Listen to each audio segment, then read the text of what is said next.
When, when I was first diagnosed with prostate cancer, I felt like the world stopped spinning.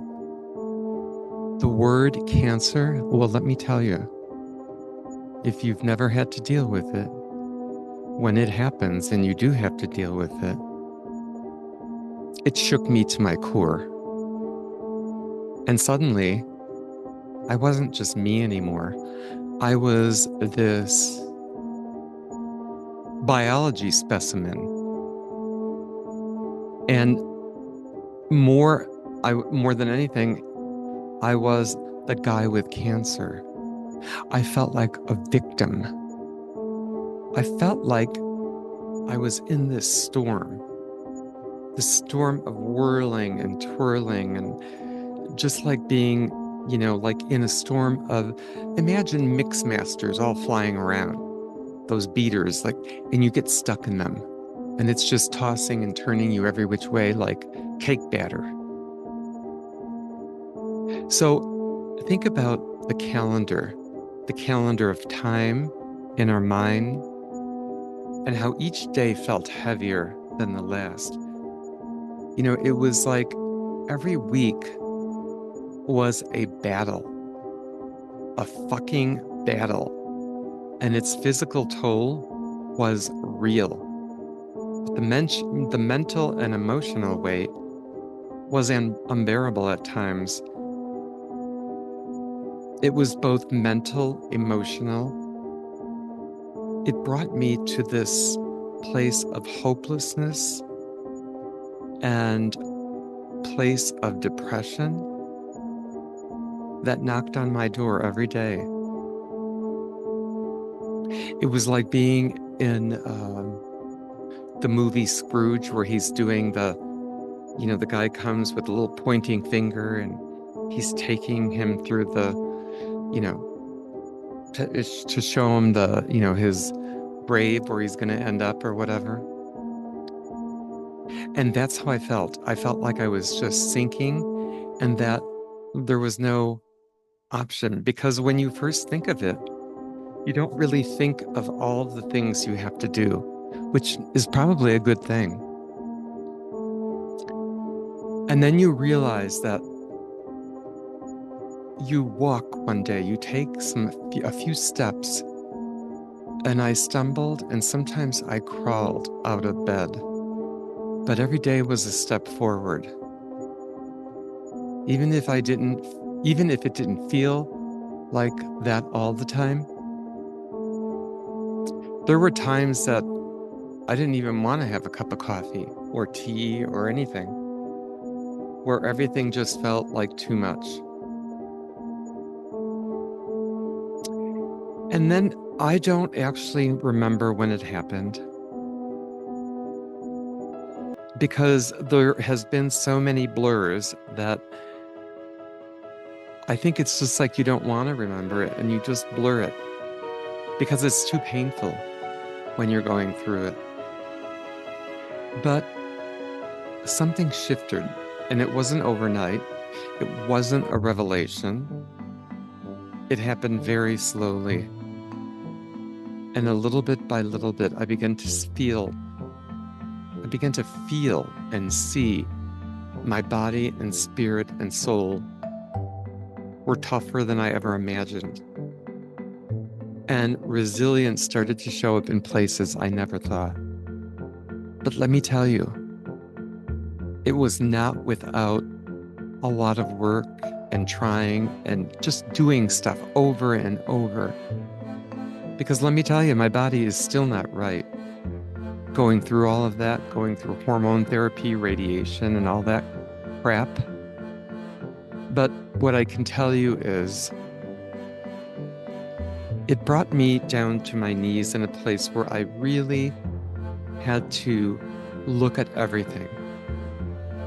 And it made me examine everything in my life, including these areas I am learning each day. I wasn't just surviving, but I was becoming stronger. The negative thoughts did not go away overnight.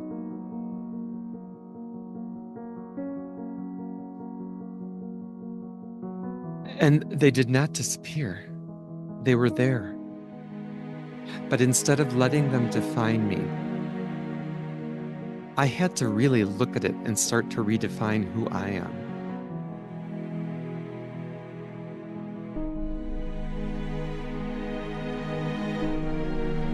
So, working with deep breathing exercises, going for TMS, and working on my mental areas of weakness, it did help.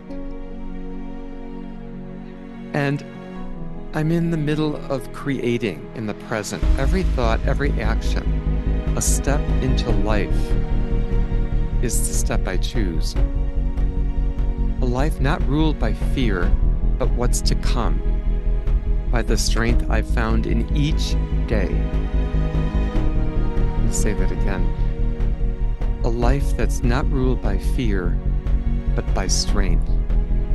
By strength that I find each and every day. The road from victim to survivor is not straight. It's not going to be handed to you on a silver platter. It is very messy and at times very disgusting and ugly.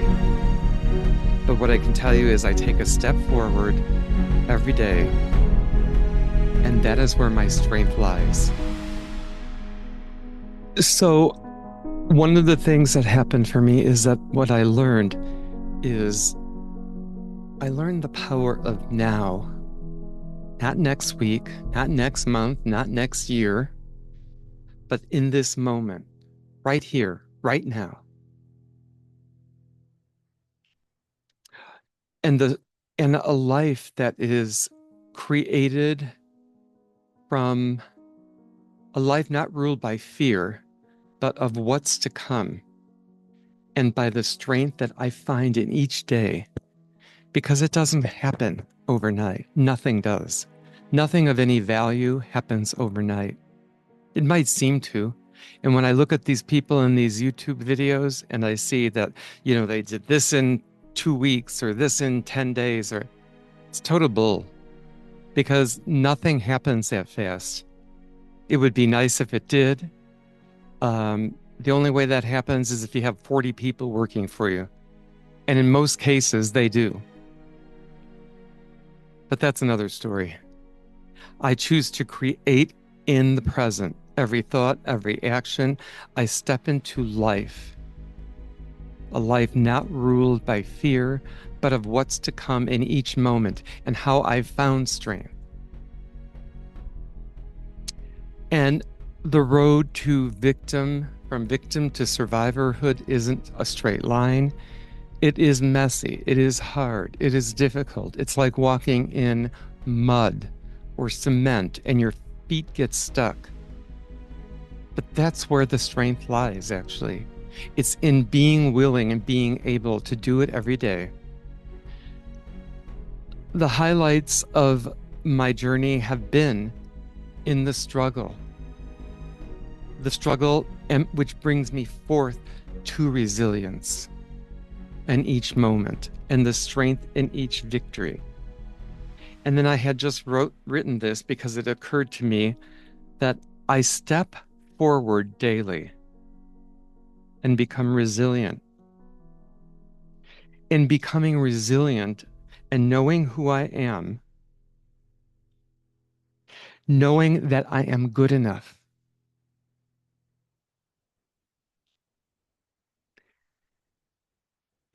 It's good enough just being here, doing nothing, but just surviving and sharing my story with others is enough.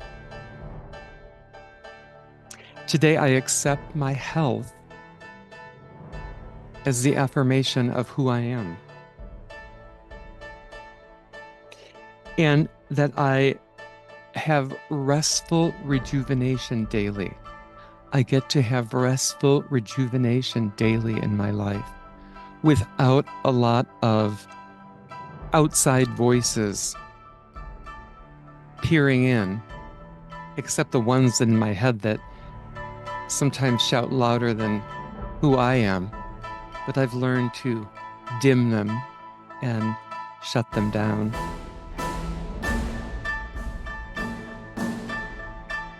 I welcome life moment by moment. I welcome life moment by moment. I send wishes and blessings of gratitude and grace to all those who have gone before me in this battle, who are going through cancer and fighting now in this battle, and for all those who struggle for tomorrow. I send blessings to them before they even have to go there. And in that struggle and in that moment is where I live in today. And I get to be who I am because I'm still here. So I'm grateful for all the people that have supported me over the years, and especially to my partner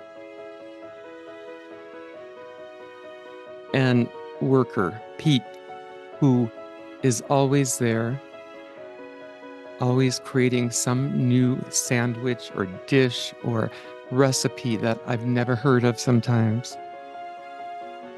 but who actually makes me understand that a panini sandwich is not just a panini.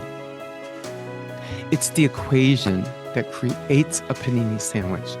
It is the bread that creates the sandwich, the olive oil rustic Italian bread. It is the mayo, avocado mayo, that goes on the bread. It is the cheese, the provolone cheese that's sandwiched in between. And then it's the heat which transforms the sandwich into this amazing thing that you've never had before. Because if you multiplied all of that with the heat, you get this dream sandwich. It's amazing how a sandwich can taste so good, but it does. Anyway, and that is me in the moment. Have a wonderful day, everybody.